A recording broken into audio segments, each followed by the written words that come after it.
करायचे श्रवण. जय जय रघुवीर समर्थ. जय जय रघुवीर समर्थ. श्रीमद्दास बोध. दशक 14वा. अखंड ध्यान नाम. समास 7वा. युग धर्म निरूपण नाम. श्रीराम समर्थ. समर्थांनी दशक 7वा युग धर्म निरूपण नाम. तर या युगाचे किती धर्म आहेत त्याच्यावरती समर्थांनी निरूपण केलेलं आहे. या युगामध्ये एकूण 4 धर्म आहेत, 4 आश्रम आहेत. त्याच्यावरती समर्थांनी निरूपण केलेलं आहे. तर ते 4 आश्रम कोणते? एक ब्रह्मचर्य आश्रम, दुसरं गृहस्थ आश्रम, तिसरं वानप्रस्थ आश्रम आणि चौथं संन्यास आश्रम. हे 4 आश्रम आहेत.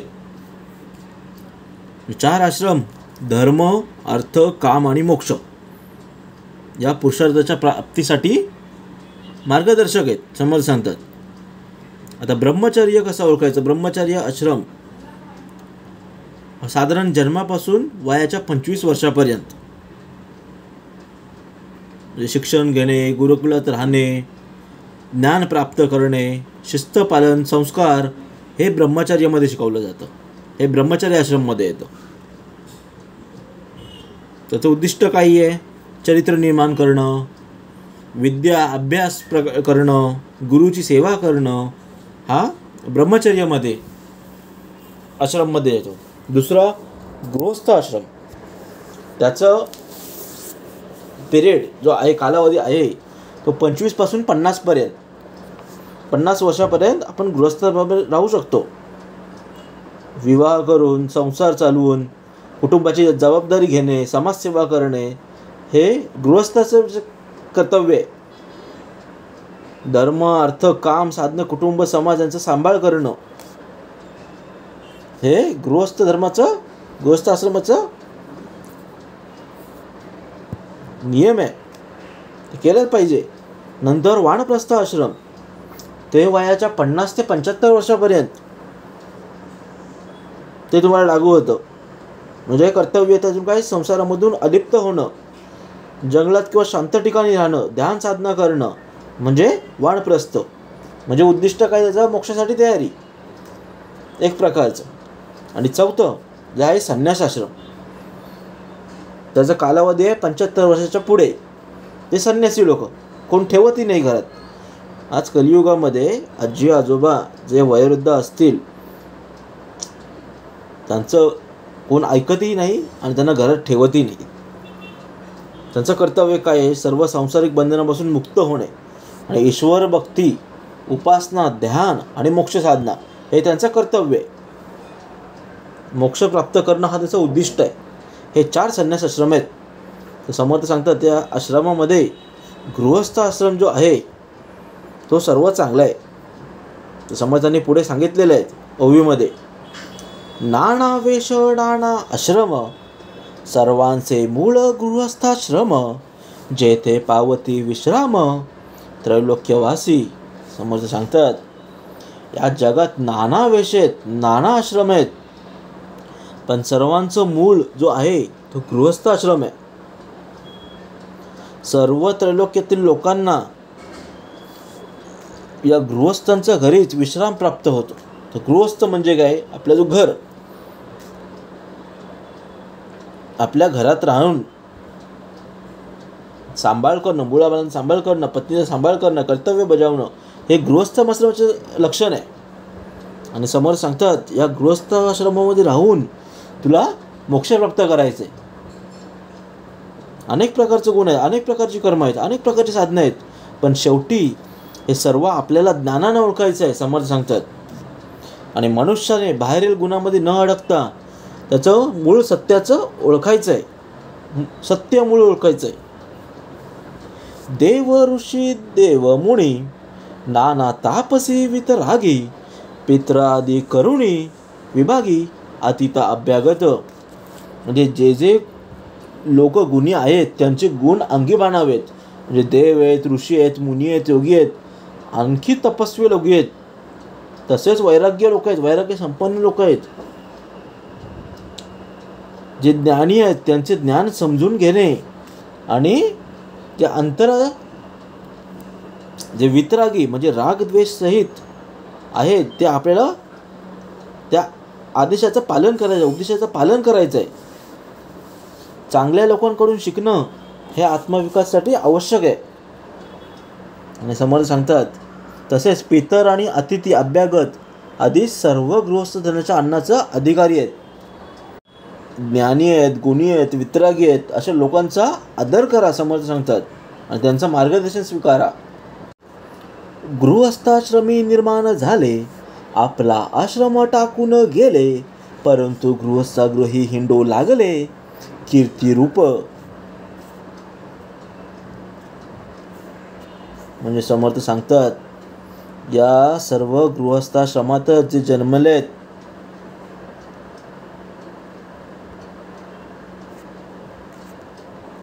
समर्थ सांगतात हे जे सर्व गृहस्थामध्ये जन्मलेले आहेत त्यांनी नंतर गृहस्थाश्रमाचा त्याग केला आहे आणि साधना करून कीर्ती मिळवली.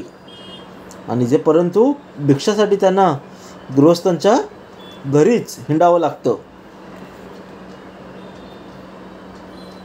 म्हणजे समज सांगतात जे जे काही वेदशास्त्र सांगतात जे आत्मतत्वाशी संबंधित आहे, आत्मतत्वाशी संबंधित आहे. गुरुचे शास्त्र उपदेश हे देखील सत्यावर आधारित आहे, पण हे प्रत्यक्ष अनुभूती नसल्यास सर्व अपूर्ण आहे.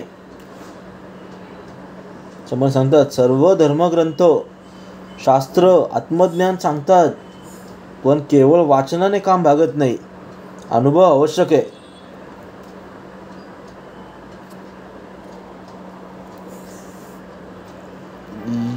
या कारणे गृहस्थाश्रम सगळ्यामध्ये उत्तम, परंतु पाहिजे स्वधर्म आणि भूतदया.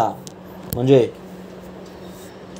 म्हणून सर्व आश्रमात गृहस्थाश्रम उत्तम आहे, उत्तम समज सांगितलेलं आहे, परंतु गृहस्थाच्या ठिकाणी स्वधर्मनिष्ठा आणि भूतदया मात्र हे असणं आवश्यक आहे. जे ते षडकर्म चालती, विद्योक्त क्रिया आचरती, वाग्माधुर्य बोलती, प्राणीमात्रांची समज सांगतात या गृहस्थाश्रमातच जे षटकर्म आहेत अध्ययन, अध्यापन, यजन, याजन, दान आणि प्रतिष्ठा हे सर्व प्राणीमात्रांची आपल्यालाच मिळालेले आहेत. हे 6 कर्म आहेत. अध्ययन, अध्यापन, यजन, याजन, दान आणि प्रतिष्ठा यासाठी आपला जन्म झालेला आहे. समोर पुढे सांगतायत जे ते षडकर्म चालती, विद्युक्त क्रिया आचरती, वाग्माधुर्य बोलती, प्राणीमात्रांची सर्व प्रकारे नेमक, शास्त्रोक्त करणे काही एक, त्याही मध्ये अलौकिक तोही भक्ती मार्ग. म्हणजे गृहस्थ विधियुक्त क्रियेचे आचरण आणि प्राणीमात्रांची मधुर जे लोक बोलतात ते सर्व प्रकारे अलौकिक आहे. तो भक्ती मार्गाने चाललेला आहे. भक्ती मार्ग हा अलौकिक आहे. पुरशरणे काय अक्लेशी, दृढवती परम सायसी, जगदीश वेगळे जयासी थोर नाही.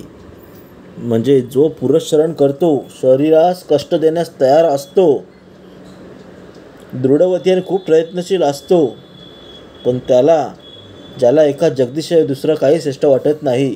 समर्थ सांगतात जो मनुष्य शरीर, वाणी, जीव आणि प्राण यांच्या साह्याने सदैव सेवा कार्य करत असतो, तो अंतःकरणात विवेक ठेवून करतो आणि तोच खरा सेवक आहे.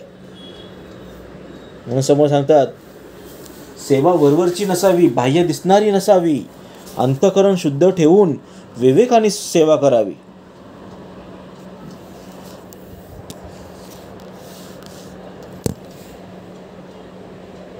काय आवाच जीव प्राणे, कष्ट भगवंता कारणे, मने घेतले धरणे भजन मार्गी. ऐसा भगवंताचा भक्त विशेष अंतरी विरक्त संसार सांडूनी झाला मुक्त देवा कारणे. म्हणजे समोर सांगतात ऐसा हा भगवंताचा भक्त जो अंतरात विरक्त आहे, विशेष आहे, तो संसार सोडून भगवंतासाठी मुक्त होण्यासाठी तयार आहे, मुक्त होईल. आणि अंतःकरणापासून वैराग्य उत्पन्न होणे हे महाभाग्य आहे. आसक्त पुढे एवढे दुसरं काही भाग्य नाही. आणि समज सांगतात गुरुची सेवा करताना सदैव अंतःकरणात आनंद असावा, आनंद ठेवावा.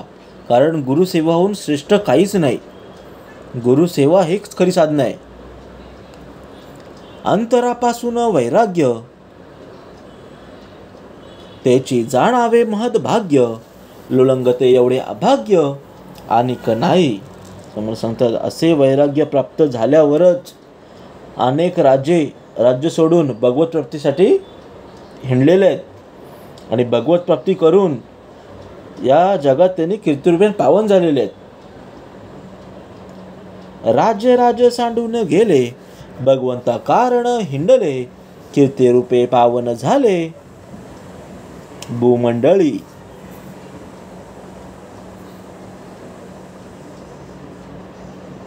तुम्हाला तेच सांगतायत वैराग्य प्राप्त झाल्यावरच, भगवत प्राप्ती झाल्यावरच हे कीर्तिरूपाने पावन होतात. ऐसा जो का योगेश्वर अंतरी प्रत्याचा विचार उकळू जाणे अंतर प्राणी मात्रांचे. समोर सांगतात ऐसा जो का योगेश्वर, असो जो योगेश्वर आहे, असा जो योगेश्वर आहे ज्याला अंतर्यामी स्वरूपात आलेला आहे आणि सो प्राणीमात्रांचे अंतःकरण जाणू शकतो, त्याच्याकडेच लोक आकर्षित होतात.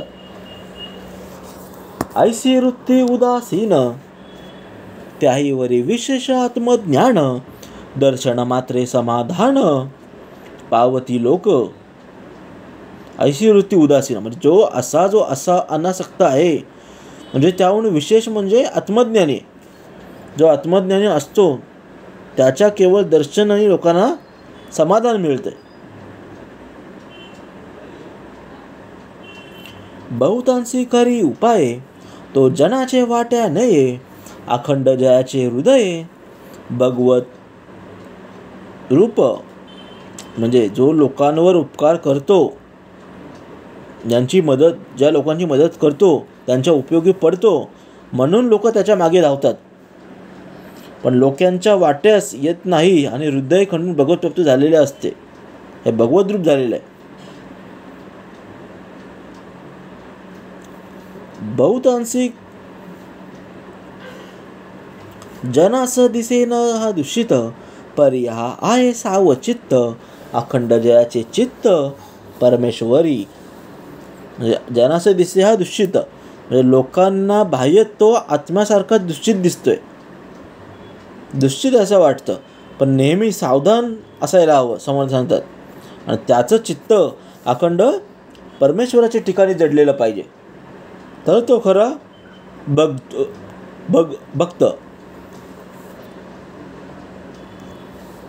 उपासना मूर्ती ध्यानी अथवा आत्मानुसंधानी नाही तरी श्रवण मरणी निरंतर. म्हणजे उपासना मूर्ती ध्यानी म्हणजे जो निरंतर उपासनेमध्ये, देवताच्या मूर्तीमध्ये, ध्यानामध्ये आहे, आत्मानुसंधान आहे, तर तो श्रवणामरणात दंग असतो. श्रवण मरणामध्ये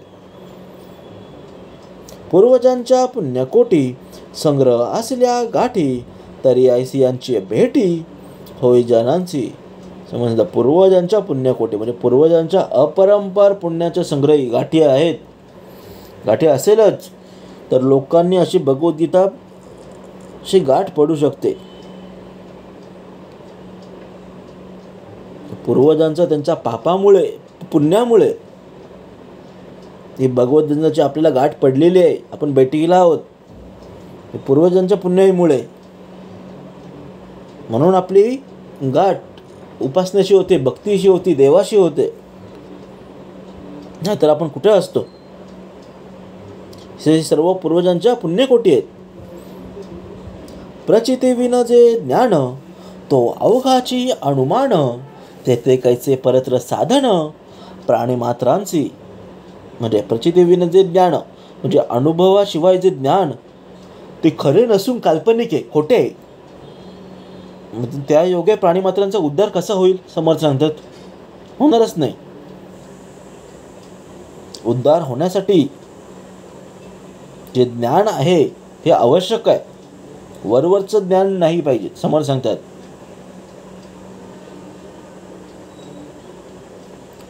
या कारणे मुख्य प्रत्यय प्रचिती विना कामा नये, उपायासारिका पाये शहाणे जाणती. म्हणून परमार्थात प्रचितीला आणि अनुभवाला महत्त्व दिलेले आहे. अनुभवाशिवाय ज्ञान उपयोगी पडत नाही आणि उपायाशिवाय अपायच होतो. हे शहाण्या लोकांना माहिती आहे, शहाणे लोक जाणतात.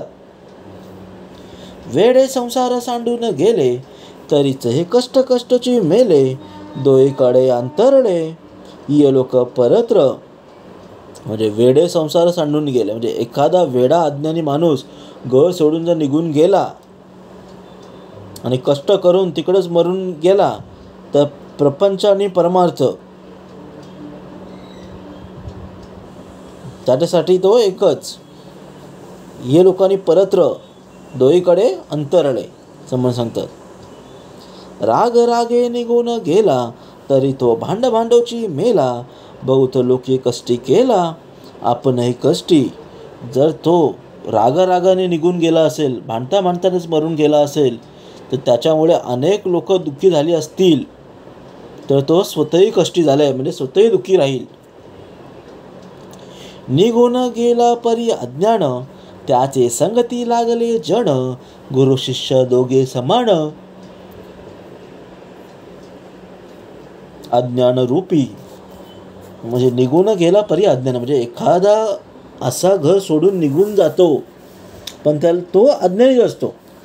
पण लोकांच्या त्या संगतीला लागून गुरु शिष्य दोघेही अज्ञानामुळे समसमानच असतात.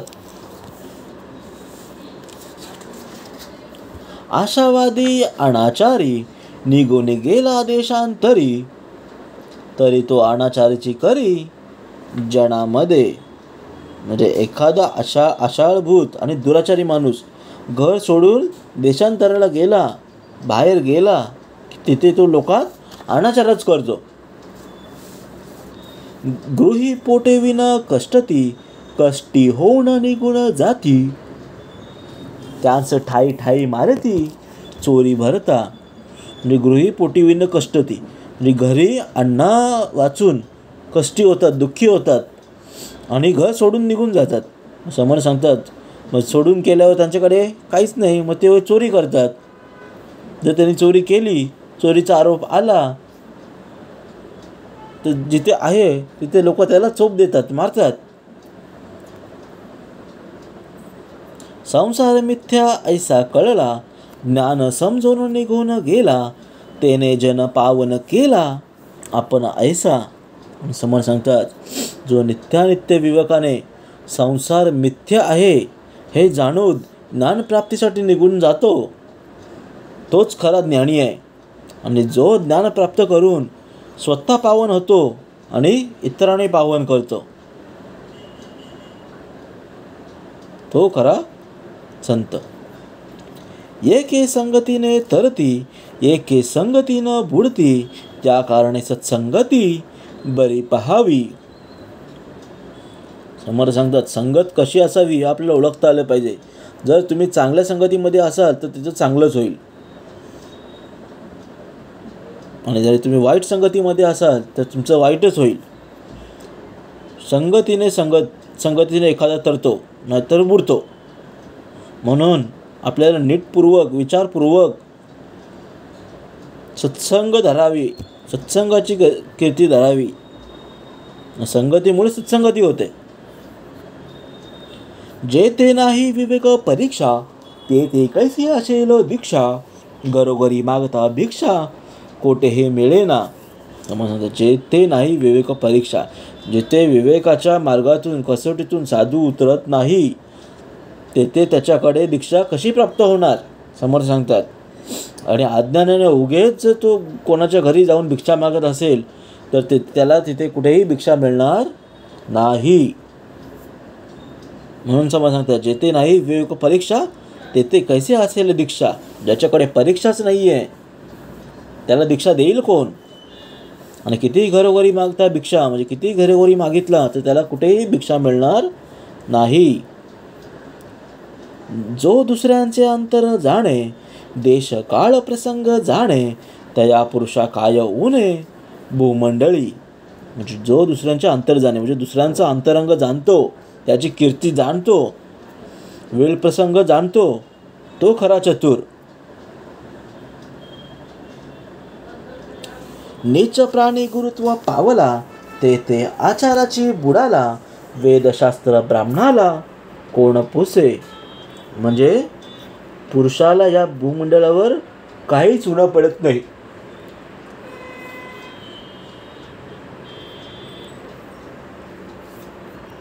ब्रह्मज्ञानाचा विचारू, त्याचा ब्राह्मणासीचा अधिकारू, वर्णना ब्राह्मण गुरु ऐसे वचन. म्हणजे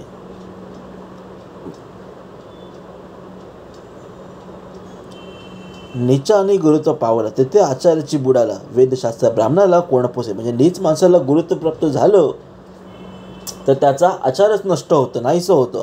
मग वेदशास्त्र ब्राह्मण यांना कोण विचारेल, समर्थ सांगतात, कोणी विचारणार नाही.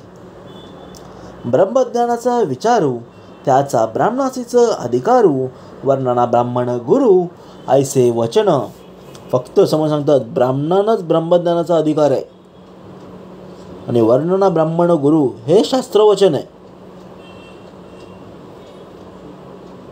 ब्राह्मण बुद्धीपासून चेवले, आचारापासून भ्रष्टले, गुरुत्व सांडून झाले शिष्य शिष्यांचे.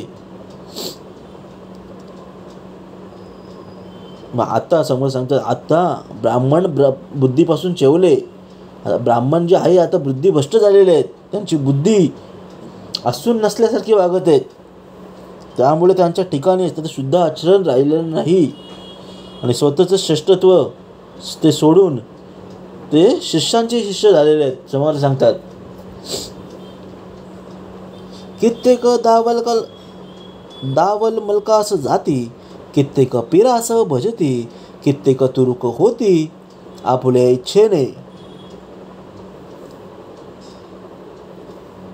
समोर सांगतात, कित्येक जण दावल मलकाकडे जातात, कित्येक जण पिराला बसतात, कित्येक जण आपल्या इच्छेने तुर्क होतात. ऐसा कलियुगाचा आचार, कोठे राहिला विचार, पुढे पुढे वर्णसंकर होणार आहे. समोर सांगतात, ही कलियुगाची सुरुवात आहे. आत्ताच या कलियुगात असा आचार आहे तर पुढे विचार शिल्लकच राहणार नाही आणि हे पूर्ण पुढे पुढे वर्णसंकर होणारच आहेत. कलियुगाची 4,32,000 वर्ष आहेत, 32,000 वर्ष आहेत. आत्ताची सध्या 5,000 वर्ष कुठे कंप्लीट झालेली आहेत, अजून 4,27,000 वर्ष शिल्लक आहेत. तेव्हाच आपल्याला कलियुगामध्ये एवढा आता आपल्याला पाप दिसून येतोय. समर्थ सांगतात, पुढचा काळ कठीण आहे, वर्णसंकर होणारच आहे. म्हणून आता आपल्याला सावध राहायला पाहिजे.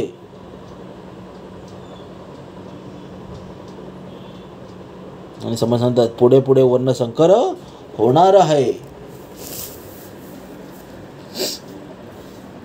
गुरुत्व आले निचयाती, काही एक मांड वाढली महंती, शूद्राचार बुडविती ब्राह्मणाचा. म्हणजे आध्यात्मिक गुरुत्व जेवढ्या हलक्या जातीचा लोकांकडे गेल्याने जसं स्वतः मोठापणा थोडं वाढतो, त्याचा मोठापणा वाढतो, तसंच शूद्र स्वतः अनाचारी असल्यानं त्याला अनुयात ब्राह्मणांच्या आचारात महत्त्व राहत नाही, तो कमी असतो. हे ब्राह्मणास कळेना, त्याची वृत्तीचं वळेना, मिथ्या अभिमान कळेना मूर्खपणाचा. समजतं, हे ब्राह्मणाला कळतच नाही. आपला जिथे आदपात होत आहे हे ब्राह्मणाला कळत नाही. त्याच्या वृत्तीत बदल होत नाही आणि तो मूर्खपणासारखा वागतो. मूर्खपणा, अभिमान त्याचा नाहीसा होत नाही म्हणजे तो मूर्खपणा आहे समोर सांगतात. राज्य नेले म्लेच्छे श्रोत्री, गुरुत्व नेले कुपात्री, आपण अलत्रणा परत्री काहीच नाही.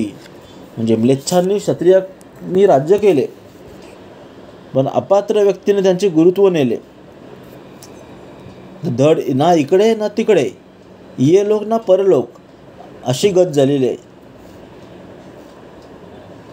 ब्राह्मणास ग्रामिणीने बुडविले, विष्णूचे श्रीवत्स मिरविले, त्यास विष्णूने श्रापिले परशुरामे. म्हणजे ज्या ब्राह्मणांना अनाचाराने बुडवलं होतं, ब्राह्मणांचं पदचिन्ह श्रीवत्स ज्या विष्णूने आपल्या वक्षस्थलावर मिरवलं होतं, त्या विष्णूनेच परशुरामाने रूपाने त्यांना शाप दिला. त्यांचा अवतार घेऊन परशुरामाने त्यांना शाप दिला होता. आम्ही त्याची ब्राह्मण, दुःखे बोलिले हे वचन, वडील गेले ग्रामीणे करुण, आम्हा भोवते. म्हणजे आम्ही त्याची ब्राह्मण, म्हणजे आम्ही तेच ब्राह्मण आहोत, जे मोठ्या मोठ्या दुःखाने आम्ही हे वचन बोलत आहोत. वडील माणसं अनाचार अनादर करून गेली, पण त्यांचा परिणाम मात्र आम्हाला भोगावं लागत आहेत समोर सांगतात. वडील गेले ग्रामणी करुण, ग्रामणी म्हणजे परिणाम, करुण आम्हा भोवते. अनाचार करून, ग्रामीण म्हणजे अनादर करून गेले, पण परिणाम हे आम्हाला भोगावे लागत आहेत. आतांचे ब्राह्मणे काय केले, अन्न मिळेना ऐसे झाले, तुम्हा बहुतांचे प्रचितीस आले किंवा नाही. समोर सांगतात आत्ताचे जे ब्राह्मण आहेत ते करतात तरी काय, त्यांना खायला मिळत नाही आणि राहायला मिळत नाही, अशी गत झालेली आहे. आणि तुमच्यापैकी अनेकांच्या या अनुभवास आलेला असेल किंवा नसेल. समोर सांगतात बरे वडिलांचं काय म्हणावे, ब्राह्मणाचे अदृश्य जाणावे, प्रसंग बोलिले स्वभावे, क्षमा केले पाहिजे. सांगतात पण वडीलधाऱ्या माणसांना काय म्हणावं, त्यांना कसा दोष द्यावा, ब्राह्मणांचा अदृश्य म्हणून कसं झालं समजावं.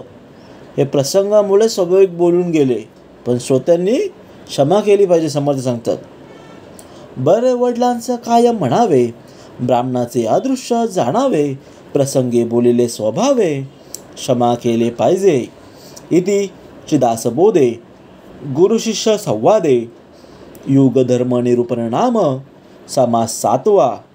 जय जय रघुवीर समर्थ.